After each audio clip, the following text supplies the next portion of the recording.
America అధ్యక్షుడు Donald Trump Bharat పై మరోసారి తన ఆక్రోశాన్ని వెళ్లగక్కారు. ఇటీవల భారత్ పై 25% ప్రతీకార సుంకం విధిస్తున్నట్లు ప్రకటించిన ట్రంప్ తాజాగా మరిన్ని సుంకాలు విధిస్తానని హెచ్చరించారు. రష్యా నుంచి భారత్ భారీగా చమురు కొనుగోలు చేస్తోందని, ఆ చమురును మళ్లీ విక్రయిస్తోందన్నారు. బహిరంగ మార్కెట్లో చమురు విక్రయించి భారత్ లాభం గడిస్తోందంటూ ఆక్షేపించారు. భారత్ పెద్ద మొత్తంలో చమురు కొనుగోలు చేయడం వల్ల రష్యాకు భారీగా ఆర్థిక వనరులు చేకూరుతున్నాయని, అందుకే ఉక్రెయిన్తో యుద్దం ఆపడం లేదని ఆరోపించారు. ఈ మేరకు ఆయన సొంత సామాజిక మాధ్యమం ట్రూత్ సోషల్లో పోస్టు చేశారు.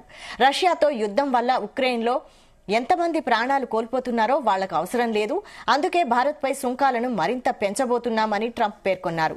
భారత్పై విధించిన 25% ప్రతీకార సుంకాలు ఆగస్టు 1 నుంచి అమల్లోకి వచ్చిన సంగతి తెలిసిందే.